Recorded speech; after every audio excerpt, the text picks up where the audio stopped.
Jon Jones just defended his heavyweight title for the very first time. And he did so on a pretty uneventful fight card. We had a ton of decisions, only a few moments of absolute glory and grit. Overall, it was a decent fight card. Not the worst we've ever seen, not the best we've ever seen, but I did make some good money. My name is Angelo. This is We Want Picks, and I'm going to recap the entire UFC 309 fight card. Before we talk about the fights, let's talk about the bets. Here are all of my bets for UFC 309. I only missed two.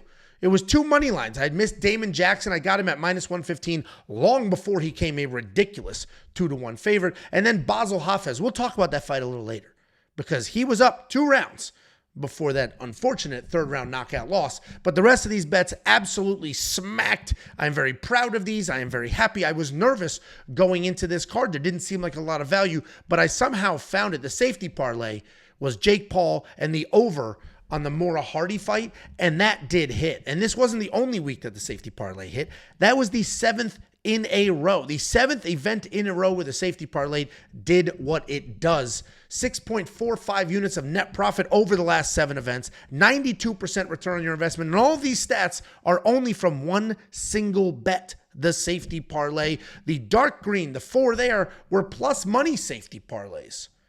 Absolutely unbelievable work by me. There's nobody else in this room, so I got to cheer for myself. That's how this goes. And let's take a look at the last 12 cards. UFC 309 wasn't a fluke. The 7-stretch safety parlay wasn't a fluke. The last 12 cards, I have put up almost 13 units of net profit, a 28% return on your investment. That number, the ROI number, is by far the most important. And there's a lot of people that'll focus squarely on the unit number. Because if a unit's $10, it's easy to put 295 units on a single bet and then bring a couple of back. The ROI is the most important number when you're assessing bets, when you're assessing success. 28% return on your investment. Over the last 12 cards, I am up 11 of 12. I only missed on UFC Paris. The rest of these did well. This is not a fluke. If you want to unlock all the picks, the bets, the tools, the artificial intelligence, every single freaking thing that we do, you can do so now. It's $10. $10. The success is smack in front of you on this screen. WeWantPicks.com. Click Become a Member. It's $10 for an entire month. That will get you UFC China next weekend. It'll get you UFC 310 and UFC Tampa. WeWantPicks.com. Click Become a Member at the top. That was all my success. Here's what Jacob did tonight. Didn't quite have as good of a night as I did. He lost a little bit. I made enough to cover his losses, so no big deal on that front. And his underdog lock of the week did hit. He is back on track with Eduarda Moura. We will talk about that fight in a little bit. And finally, we had the best DraftKings ownership projection numbers on the planet. If this thing matters to you, if you do DraftKings Fantasy, you know how important these numbers are. You can see that column that says actual. Those were the actual ownership numbers. If you move your way across, those are different people in this industry and what their projections were. The very last column, WWP, that's us. We Want Picks. We had the literal best DraftKings ownership projections on the planet. If anybody else is saying that they have the best, A, they're liars, and B, fact check with this sheet right here. Easiest thing in the world. WeWantPicks.com. Click Become a Member. It's $10. It includes the picks, the bets, the tools, ownership projections, every single freaking thing that we do. Go out the rest of this year with a couple of wins. WeWantPicks.com. Click Become a Member at the top. Let's talk about the fights. A lot of decisions, like a shit ton of decisions. Actually, late. Early in the card, we had a couple of finishes. Luckily, this fight went to a decision because I had the over in this fight in 2 different bets. One was in the safety parlay. The other was I over parlayed the 2 lady fights. So not only was this the safety parlay, Eduarda Moura was also Jacob's underdog lock of the week. He bet on her at plus 135. Ultimately, as the week went on, she flipped to a favorite. I think literally today she flipped to a favorite, but she was a dog for a while. And that line was interesting because I actually thought Veronica Hardy could win this fight. I didn't bet on her because I said Eduarda Moura could win. I thought Veronica's striking would be a little too good. Eduarda would have some success with the grappling, not necessarily enough to take it. What ended up happening in this fight, though, is Veronica Hardy was too afraid to commit to the striking because Eduarda might grapple. Veronica Hardy was hesitant, didn't really let herself go. Because we didn't even get a ton of grappling out of Eduarda Moura. I think she only shot 4 takedowns in this entire fight. She got 3 of them, and she won this fight. It was pretty clear. Pretty straightforward win for Eduarda Moura. Great win for Jakey Boy. Great win for me. It was literally a perfect situation for the both of us. But what was surprising is Eduarda Moura's last fight, she shot something like 26 takedowns. In this fight, she only shot 4. She stuck with the striking, and she had a lot of success striking. And on paper, Veronica Hardy should have been the much better striker, but I think she was just too afraid to go and too afraid to commit because she thought she might be taken down. Overall, I'm a little biased here because to me, it was a phenomenal fight. To the viewers, this was probably a pretty boring fight to open up this card. But then we did move on to a finish. We had Oban Elliott with a 3rd round finish over Bassil Hafez. This was a fight, I got this pick wrong as well. We opened up the card with 2 incorrect picks, but I have said this 1 million times over. Not all picks are equal. Me saying Jon Jones absolutely runs through Stipe Miocic is not the same as me saying Veronica Hardy could win this fight. Those are not equal picks. And this was somewhat similar. I bet on Bassil because I thought Bassil could come forward. I thought he could be big, strong, stay in Oban's face, work in some grappling, and have success. And that honestly is what happened for the most of this fight. One judge had Oban losing the first 2 rounds. So one judge had Bassil Hafez winning the first 2 rounds. The other judges had the first round and the second round split. So going into the third, Bassil Hafez was winning this fight, right? One judge had it, both rounds for him. 2 judges had it split. Ultimately, the third round would have mattered, obviously. But Bassil ate a big one. Ate a big overhand right, got dropped, and then ultimately got finished. So luckily, this was clear, no weird, sketchy decision. And overall on this card, the decisions were pretty solid. There's one controversial one that I think was correct. A lot of people didn't. Oban Elliott finally finished somebody. Wasn't really a finisher in the UFC, at least what we've seen so far. And good for him. Good for him getting backed up, not really having the success wrestling that he was trying to do. And good for him for keeping it together, keeping his composure, and making something happen late-ish in the third round. So good for him. Actually, when I say late-ish, it was 40 seconds into the third round, but late into the fight. It's 1 o'clock in the morning I'm filming this. So late into the fight, good for him to find a finish in the third round when a lot of people thought he was down the first 2. This is not the end of Bassil Hafez. I think he looks pretty good. I think he looked good in this fight until he got caught. And that just is the name of this game. Here's the scorecard. You can see Derek Cleary, 2 rounds for big boy Bassil. And then the other 2 judges gave Bassil the second round. So he was starting to pick up the pace, starting to move that pressure forward, starting to land, defending some takedowns. So Bassil was doing well in this fight and ultimately ate it and did not do well in this fight. Then we had Ramiz Brahimaj rising from the dead. Both of these guys probably fighting for their careers. And he was able to make it happen. Self-control Ange is the caption here. If you watched my quick picks video, the video I put out on Sunday mornings, I was like, I think McGhee Gall's going to win this fight. But there's no way I can bet on such a low-level fight. And the only reason I thought McGhee could win is because I said McGhee's a good grappler. He's a black belt in his own right. He's got some good wrestling. I don't think Ramiz can have that success with the grappling. And keep in mind, Ramiz Brahimaj is a gentleman that was 10-5 coming into this fight. All 10 wins, 100% of his wins were by submission. I'm pausing for a very long time so you can process that information. Ramiz ended up knocking out McGhee Gall. If we had seen that before, that'd be a different situation. Mickey's a little chinny. We've seen him knocked out in the past, but we haven't seen that from Ramiz. We knew he had a little bit of power, but we have typically seen Ramiz grapple or bust. So thank God I didn't bet self-control Ange. If you go back a few slides and you see that I was up money and 41% ROI and all those fancy stats, that's because you got to know when to hold them and know when to fold them. And when you look at a fight between 2 guys that are on struggle street, you don't bet on it. You just don't bet on it. Ramiz, good for him. A knockout over McGhee Gall is now, he's 7-7. That entirety of that career is basically in the UFC. So McGhee Gall is probably done with his UFC career. Ramiz Brahimaj manages to hang on, and hopefully he will improve. Hopefully this wasn't just a one-time thing over a guy that can't really find success in the UFC. He looked good. This fight, I'm talking about it longer than the fight actually was. We're under 3 minutes in the first round this happened, but Ramiz landed clean, got that knockout, and the night looked like it was going to be a pretty sketchy one. And then I was back on track with the Marcin Tybura pick. I picked and bet on him about a week and a half ago when he was plus 100. As soon as those odds came out, at least on my sports book, I hammered it. And by hammered, I mean half a unit because I'm a coward. And the logic was Marcin Tybura can get this fight to the ground, but Jhonata Diniz has no ground game whatsoever. So if Marcin can get it there, he will win this fight. And I was very confident. I was confident enough to bet on it. If you are new here, I'm very conservative with my betting. I only ever bet on people who I think win. I never look at a fight and say, that's pretty good value. It's possible. I only bet on people I think win. I only place bets on things that I think will happen. I'm not a chaser. So when I bet on Marcin Tybura, I was very confident he could get this to the ground, and I knew Jhonata Diniz sucks on the ground. I knew we just saw it. We just saw Carl Williams take him down, and he was useless. Had no idea what to do. Sucks on the ground.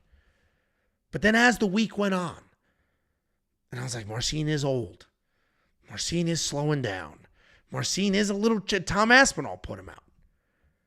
I started to get nervous. I bet on him at plus 100, so I was debating doing an arbitrage bet. That's when you can get both sides of the fight at plus money. Ultimately, I didn't do it. I just stuck to my guns. And I want to thank, let's see if I could find the name. There was somebody in the Discord sent me a message after watching my video where I said I might do an arbitrage. Let's see if I could find his name. I did. It is, I can't see his name because I'm recording right now, but you gentlemen S ... on your username messaged me and said, check your recent heavyweight picks. You picked Romanov as an underdog. I have some faith in the Tybura pick as a fellow Polak. So my Polish friend from Discord, I actually read that and was like, I am just going to trust it. It is what it is. I'm just going to leave it alone. And I did leave it alone, and Marcin Tybura got it done. But it wasn't easy. He was dropped. He got dropped early in the first round, and it looked real bad because he was dropped, and Jhonata's big mistake was he followed him to the ground. And once he followed him to the ground, Marcin Tybura grabbed an ankle, turned it into a sweep, ended up on top. Then in the second round, he ended up on top again. And with just a few seconds left, I mean, it was basically over. He rained down a couple of big elbows. They made it to the corners, and then that was the end of that. But if Jhonata Diniz did not follow Marcin to the ground in the first, this would be a very different fight.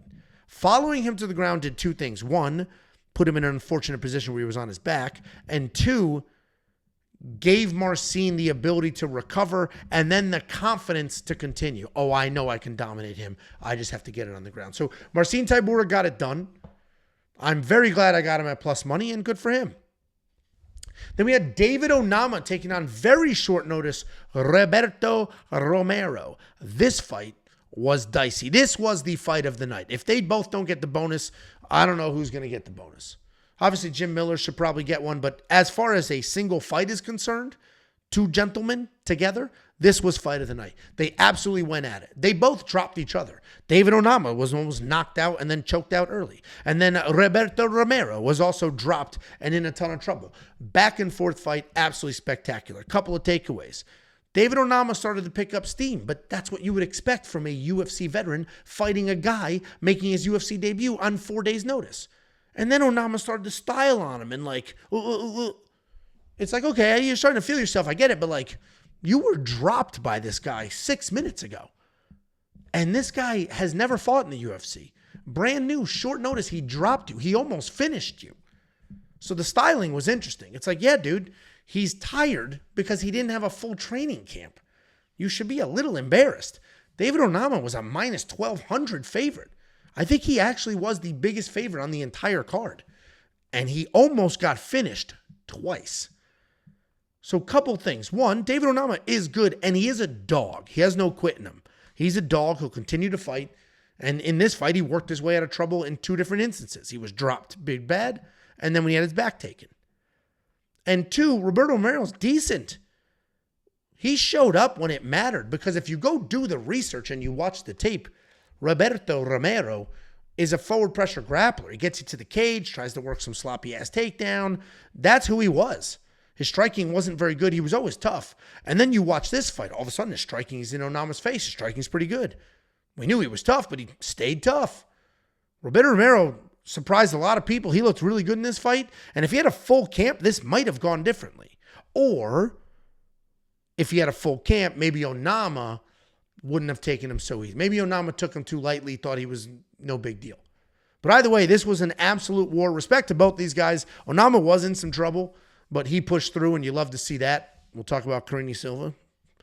And good for Roberto Romero, making the absolute best of his UFC debut, or the best that he could against a really, really good guy. Then we had Jim effing Miller.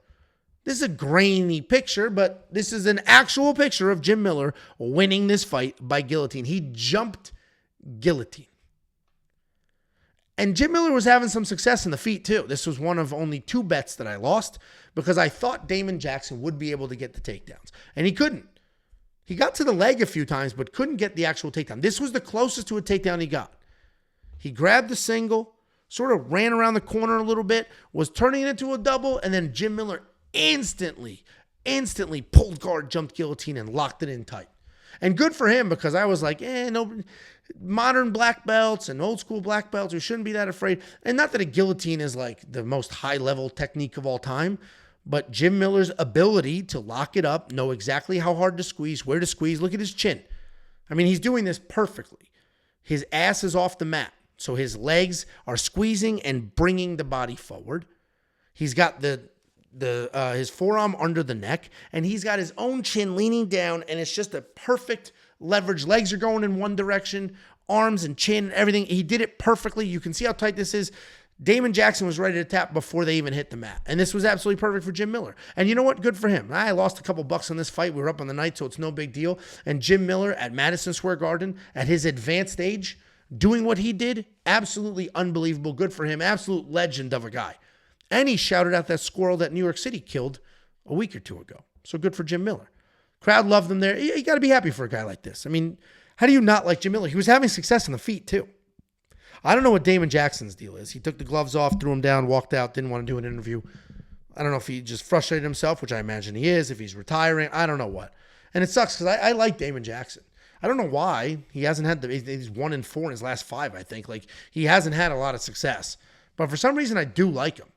He shows up, he works hard, tries his ass off, but it just wasn't his night. And then we had an interesting fight, the featured prelim. The Chris Weidman fight was canceled. They blamed it on the other side. I guess Eric Anders had a medical issue, so the fight was canceled. This was the featured prelim. And it was an interesting fight because Marcus McGhee very clearly won the first 2 rounds. But Jonathan Martinez could have won this fight in the 3rd round. He could have finished Marcus McGhee very easily. And by easily, I mean a very clear path.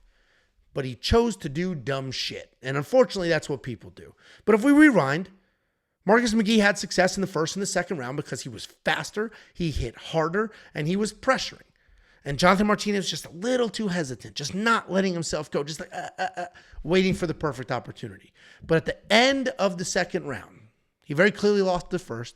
He lost 90% of the 2nd, and at the very end of the 2nd round, he landed a huge thudding leg kick that screwed up Marcus McGhee. Like, it bothered him bad. He literally was limping to the corner. So now we're going in the 3rd round. Jonathan Martinez, pretty clear to most people, he's down 2 rounds, has to finish here. The corner said kick, kick, kick. So he came out, a couple more leg kicks, and all of a sudden Marcus McGhee cannot even stand on that leg. He can't stand. He's hopping around, cannot stand on that leg.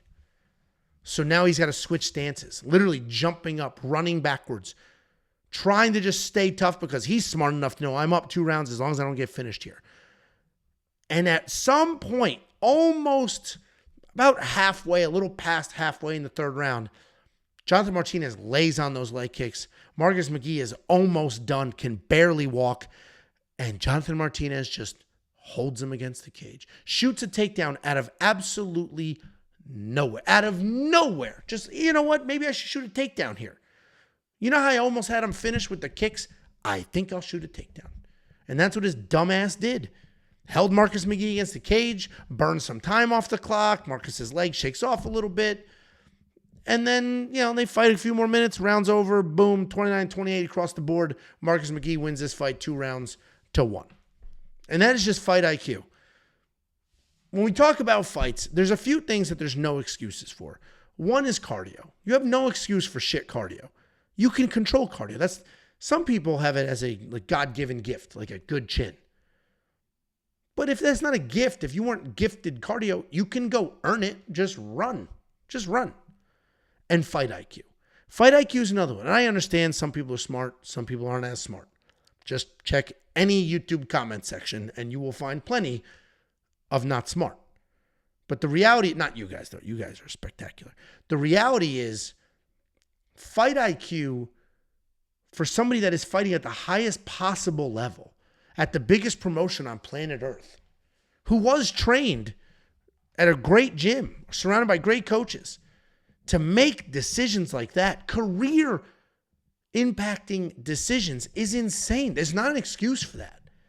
This is your livelihood. This is how you get paid. If you don't know how fighters get paid, obviously there's some sponsors and shit like that, but their contracts, let's say it's, I don't know what the numbers are for Jonathan Martinez. Let's say he gets $100,000. He gets $50,000 to show up, to step inside the cage, made weight, do all things, step inside the cage, $50,000. And then if he wins, he gets the other 50. If he doesn't win, he doesn't get it. So when you lose a fight, you make literally half the money. Half the money. And when you lose a fight because you didn't run enough and you got tired, or if you lose a fight because you make dumb asshole decisions, that's on you, and that's unacceptable at this level. It just is. I'm not trying to like railroad him because he went out there, he almost finished the fight, almost did it. But like, what are you doing? You're his corners yet? Like, what are you doing? When every fucking large-breasted dude in his mother's basement with Cheeto dust on his chest knows, let him off the cage. What are you doing? Why are you wrestling? Everybody on this world except Jonathan Martinez knew that. So he kind of blew it for himself. Then we had the main card opener, Mauricio Ruffy taking on James Llontop. A couple of interesting things in this fight. First of all, one of the funniest things in this fight was James Llontop took an absolute beating. He took a beating. He got the shit kicked out of him. He took a beating, but he kept moving forward. He never stopped moving forward and just took his beating. And it made it a somewhat entertaining fight. And Jon Anik goes, the UFC, James Llontop just put himself in the UFC's good graces.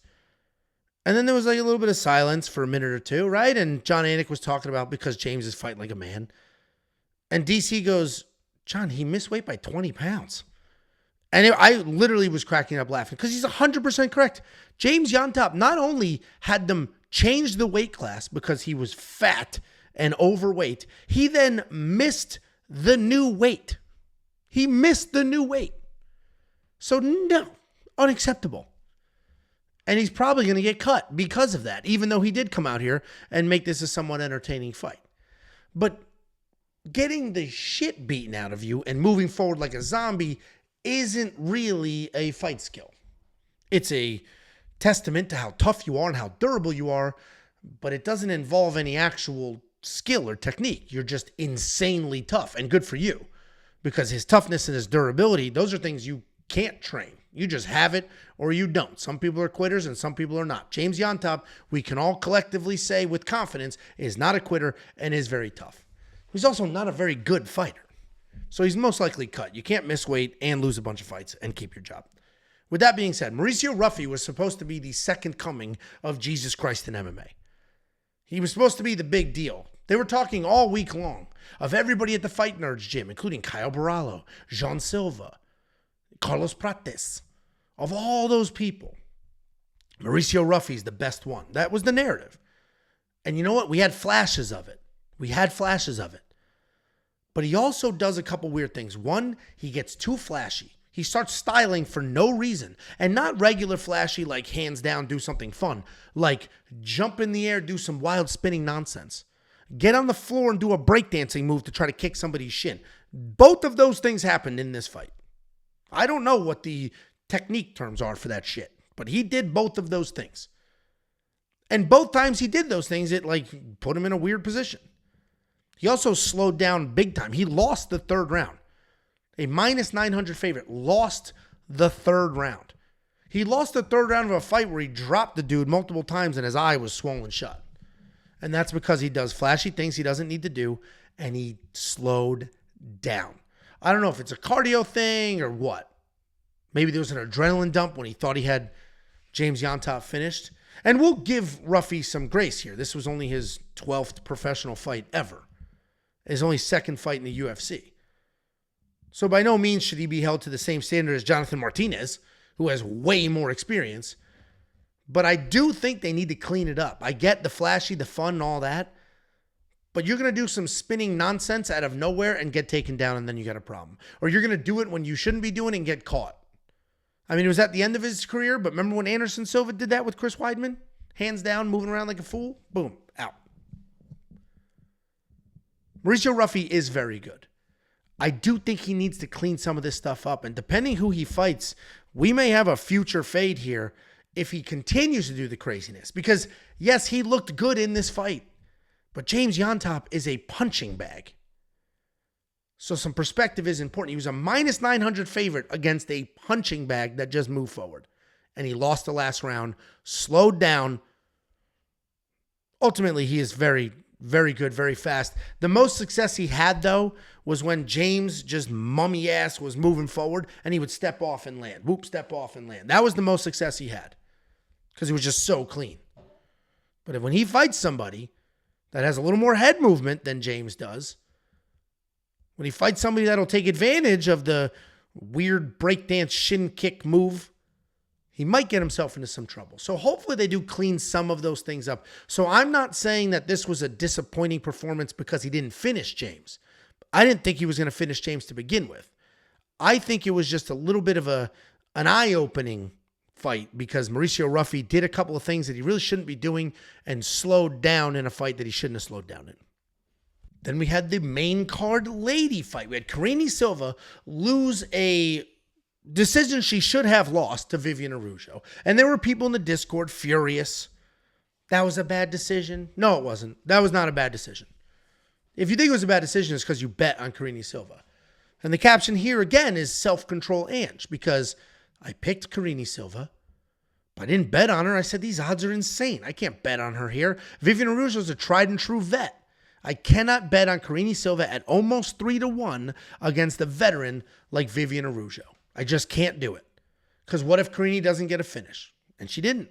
And I didn't think she would get a finish, which is why I bet the over instead. Couple of things. First, we'll talk about the scoring. Viviane Araújo won that first round. The movement was incredible. She was bouncing left and right, moving back. Karine Silva had like no success whatsoever connecting on anything. Piss poor takedowns were defended because they were from a million miles away because Viviane Araújo's legs were doing what they were supposed to do. First round was Viviane Araújo's round. Second round, Karine did get it to the ground. Had a little bit of success, but then ended, I don't know what, the last 30, 45 seconds, ended on her back. Getting rained down on. Lost those scrambles. And that's because she went for a Darce. And she just overextended on it. Overcommitted to it, put herself in a bad position, lost the Darce, now she's on her back. But I still think Karine did enough to win that round. Wasn't a great look at the end, but I think she did enough to win that round. Third round, Viviane Araújo's round all day. Karine Silva was on her back, just on her back like a turtle. Couldn't flip herself over, just on her back, arms up. Oh, help me. It was pathetic. Pathetic. So the people's crying, oh, a bad decision. No, it wasn't. For that to be a bad decision, that means that you think Karine won the first round. She did not win that first round. Running forward and missing somebody doesn't win you a round. So I thought the scorecards were correct here. Nothing to argue. It was an embarrassing performance by Karine. Like, legitimately embarrassing. Like, it's one thing to just lose. James Llontop got the shit kicked out of him. Let's put it this way. James Llontop got beat way worse than Karine Silva did. Way worse. He got the shit kicked out of him. And his performance was not embarrassing. Karine Silva's performance, straight up embarrassing. Laying on your back, butt scooting essentially, waiting for the referee to stand you up is pathetic, embarrassing, not a good look. And hopefully she learns from it. Hopefully she learns from it. This is the fight to lose. If she lost to Ariane Lipski, that's not great. You lose to a tried and true vet, a top 10 fighter for the last 5-6 years, whatever it is. It's a quality loss. She had her moments. Hopefully she goes back and works on the cardio. If she had better cardio, if she wasn't used to finishing everybody, she might have won this fight. She might have been able to pressure forward. The big mistakes that Karine Silva made was way too tired in the third round. And in the second round, when she went, was it the first? No, second. I forget. When she went for that aggressive darce, it was a second. When she went for the aggressive darce and ended up on her back, that was a problem because it set the tone. And Vivian Araujo was like, oh, it gave her all sorts of confidence. So she needs to clean some things up. Don't be so aggressive with the submission attempts, and you need more cardio. It is amazing what cardio will do for you. It's amazing. If you have phenomenal cardio, you can win any fight with pure grit, determination, forward pressure. Will you win every fight? No, but you can. You're at least in a position to do so. We'll talk about Michael Chandler in a minute. But first, we'll talk about Bo Nickal. I said it all week. I mean, damn, this was a good card for me. I got a couple of picks wrong, but the insight was spot on. I said all week in every single breakdown, this was going to be Bo Nickal striking. Bo Nickal is a well-trained athlete at a good gym with smart game plans. And they're going to objectively look at this and say, hey, you need more experience striking. You are fighting a guy who is not dangerous on the feet, is actually pretty dangerous on the ground. Just strike with him. If you get in trouble, take him down, beat his ass there like Brendan Allen and everybody else does. But if not, stay on your feet. Start to work your hands. Start to work your kicks. And that's what we got from Bo Nickal. His striking looked pretty good. This was a 30-27 across the board. This was another weird situation. I'm watching this. It was a very clear 30-27 to me. He was winning the striking exchanges. And there were people crying, oh, Bo Nickal's losing this fight. Maybe it's 1-1. 0-2. Bo's losing. When? He was very clearly winning the striking exchanges. And before you throw stats at me, oh, it was 32 strikes to 33 strikes. The stats don't tell the story of forward pressure. The stats don't tell the story of what strikes were more impactful. In the third round, Bo dominated the striking. Like he had Paul Craig in trouble, like literally in trouble. Bloodied, a little rocked. He had him in trouble. Bo didn't attack. He let off the gas and continued to pick apart. Bo Nickal's striking looked pretty good. Was it amazing? No, of course not. But his striking looked pretty good. He had some very solid leg kicks. He doesn't flinch. Anytime you get somebody that's fighting at a high level, striking for the first time, you don't know what you're going to get. Bo Nickal landed 23 significant strikes in his entire career. Literally in his entire career, 23 significant strikes. So to strike as much as he did in this fight was a very big deal. He didn't flinch. He didn't turn his head. He didn't panic in any exchanges. He stayed in the pocket just long enough, landed when he wanted to land, backed out. The composure on this guy is absolutely incredible. Couple of things, though. He doesn't really seem to have big power, which is fine. Not everybody has a ton of power. He also can be too calm. A little sense of urgency would be nice from Bo. On the feet, it would be nice. When he had Paul Craig rocked, if he attacked, that would have been nice as well. But overall, I think this was a good performance for him. Was it fan-friendly? No, not even a little bit. Like his fight, it sucked. But it was important to see. He also cannot beat Khamzat. Not now. Not even close. Khamzat smokes him. And I know people who don't like Khamzat, like Bo Nickal's your great white hope. Not now. Like it's going to be a lot. It's going to take way more time. Way more time. But Bo's doing it the right way. Let me fight these guys. Let me learn new skills. So I appreciate the performance. And I have no problem with what happened because I was positive that's what was going to happen. Then we had the co-main event of the evening. We had a really fun back and forth fight. And you know what's really funny here is I forgot this was a 5-round co-main event. And I'm pretty sure most people forgot it was a 5-round co-main event. And that's because nobody thought this would go 5 rounds. First one certainly didn't. Charles Oliveira gets chinny as hell all the time, dropped constantly. Michael Chandler gets dropped constantly. Like nobody thought this was going to go 5 rounds, so we just forgot how long this fight was. It was 5 rounds. And it was interesting. You see the caption here says Charles Nurmagomedov, and that's because he wrestled far more than I've ever seen him wrestle before. He had multiple takedowns in every single round. The self-control on Charles was spectacular. Anytime he had Michael Chandler rocked, he would follow up, try to get the finish. When he was like, I'm not going to get the finish, boom, takedown. Went right to a takedown. And on the ground, Michael Chandler wasn't getting up. Charles had unbelievable control. Almost had a rear naked choke at one point, but Charles didn't seem squarely focused on finding the submission. And I like this version of Charles, the controlled version. The guy who's like finding the position, then maybe I can get a rear naked. It's not here. It's okay. I'm riding this one out. Charles looked very, very good in this fight. And honestly, so did Michael Chandler. For a guy who hasn't fought in multiple years, he looked pretty good in this fight too. He had Charles in a lot of trouble in the 5th round. A lot of trouble in the 5th round. He almost pulled it out. If he had, and I don't want to say if he had better cardio, because Michael Chandler has really good cardio, but honestly, if he had better cardio, he could have pulled this out. He had Charles Oliveira in a lot of trouble on the feet.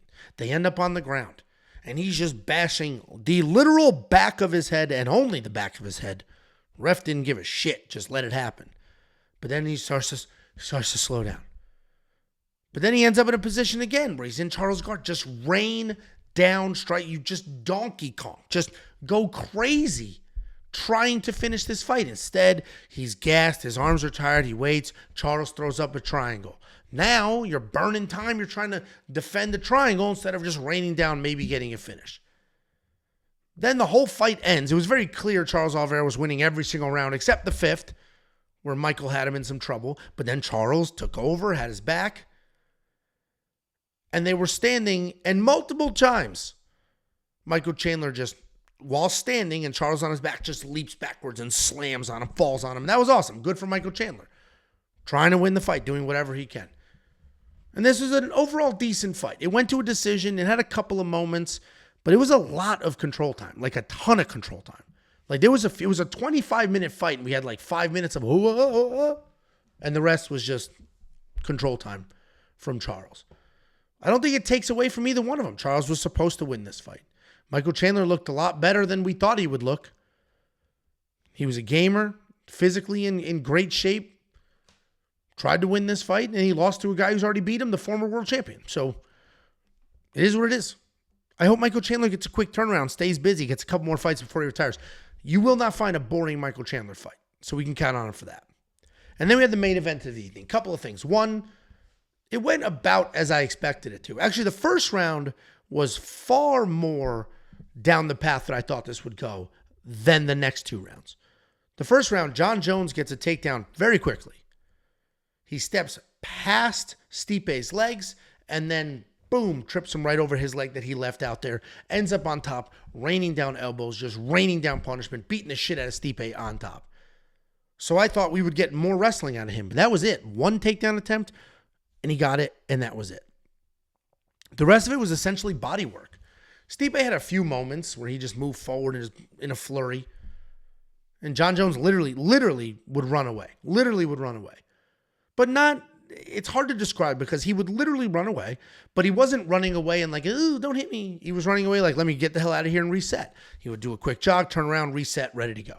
And that's fine. Just get out of there, get yourself out of trouble, and reset.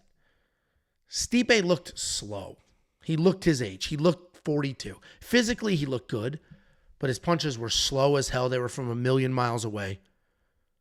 Took forever to get from point A to point B. Jon Jones is still fast, still clean. Seems to be breathing a little heavier, but he's older and he's a heavyweight. He's carrying 30 extra pounds of weight. I'm like, yeah, that's what's going to happen. But once he realized, we talked about fight IQ earlier. We railroaded Jonathan Martinez for his fight IQ. Jon Jones is the other side of that spectrum. Soon as he realized the body work is giving Stipe some trouble, he spent the rest of the time on the body work, ultimately found the finish at the end of the 3rd round. And he got it done. And then the very first question Joe Rogan had for him is, what are you going to do next? Are you retiring? Are you fighting Tom Aspinall? What are you doing? And he said, I decided I'm not retiring. So Dana and I, we have to negotiate, and maybe everybody will get what they want. So this whole time, the walk out of the interview, I'm not talking about Tom.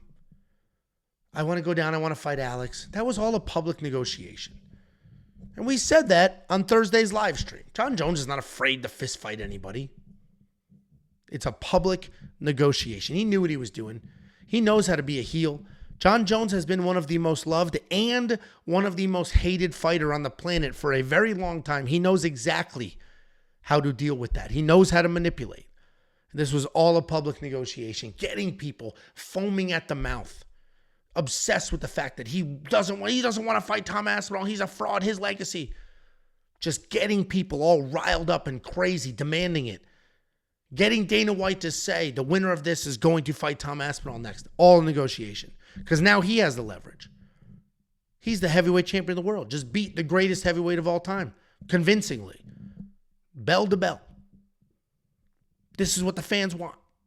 He's got all the leverage in the world. It was a public negotiation, and he did a great job. Guys, that was the card. Let me know what you thought of this card. I know it wasn't great, but it wasn't the worst we've seen. And don't forget, next week is UFC China. We smoke. We absolutely smoke these cards. We've been doing really, really well, genuinely. I am up 11 of the last 12 cards. I put 2 units on the board on this card that felt like a lot of people didn't do quite as well. If you want to unlock all the picks, the bets, the tools, everything that we do, it's freaking $10. Just go to WeWantPicks.com, click Become a Member at the top. And it's not just copy-paste bets. We focus on the best because it's the easiest thing to talk about. But the reality is we have a whole suite of tools to help you do your own research. I know there's a whole bunch of you that like to do your own research, your own investigation, do your own tape study. Well, we have a tool called the Data Analyzer that links out to all the fights. You can see the fights with your own eyes. Interactive data, charts, filters, and these events are built all the way out into the future, not just next week. We have the line movement tracker. This is going to give you the opening odds, current odds, win probability, line movement for every fighter on every card. We have the Prop Hunter, a curated set of data specifically designed to help you find prop bets. We have the DraftKings Optimizer. This is preloaded with the best DraftKings ownership projections on the planet. And we have an artificial intelligence and a guy from New Zealand. Both of those are picking fights with incredible accuracy. WeWantPicks.com. Click Become a Member. It's freaking $10 a month. Thanks for watching this. Tomorrow morning, bright and early. I don't know when you're watching this, but it's 1:36 in the morning. So I guess later today, I'll be filming the UFC China breakdown. Check that out. And I filmed an entire vlog following me this whole day. We played some drinking games. We watched some fights. We did all the things. Check that out when that drops, hopefully in a day or two. Thanks for everything, guys. Genuinely appreciate it.